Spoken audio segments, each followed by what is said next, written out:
Fake news. Yan ang say na aktres na si Yen Santos tungkol sa isyong may anak sila ng businessman na si Chavit Singson. Sinagot nila ang spekulasyon ng publiko sa isang vlog na in-upload ni Yen sa YouTube. Sa nasabing video, in-interview niya si Chavit at binigyan ng 21 tanong kasama ng tungkol sa umano'y anak nilang dalawa. Ayon kay Chavit, may mga tao lang talaga na marites.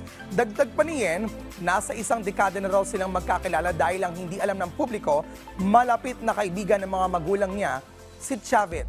Nilinaw din ni Yen na ang itinuturo raw na anak nila ay kapatid niya na inaanak daw ni Manong Chavit. Samantala, dinumog at mainit na sinalubong ng kanilang Filipino fans ang K-pop boy group na NTX na bumisita sa bansa para sa kanilang first mall show in Manila. Narito ang report ni MJ Perenya.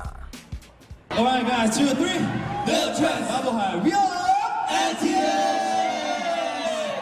A day filled with cute interactions, charm, and talent ang ipinakita ng NTX sa kanilang mall show. Present sa event ang P-pop group na First One bilang opening act kung saan pinerform nila ang kanilang hits na Wala Nang Iba at Paalam Na. Kasabay ng hiyawan na yung umaapaw na karisma ng NTX nang kantahin nila ang Circuit, Like This at Over and Over. Nagpakitang gilas din ng grupo nang batiin nila sa Filipino ang kanilang fans o NT-Fools. Nakakapag-tabang-abang, bunga! Gusto ko po sumika sa Pilipinas!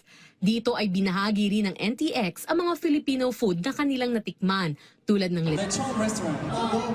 Halo-halo. Nagkaroon rin ng fans ng close interaction sa grupo sa pamamagitan ng hi-bye session. Matatandaang nag-debut ang NTX noong 2021 at ito ang unang mall show ng grupo sa bansa. MJ Perenya para sa Talk Biz.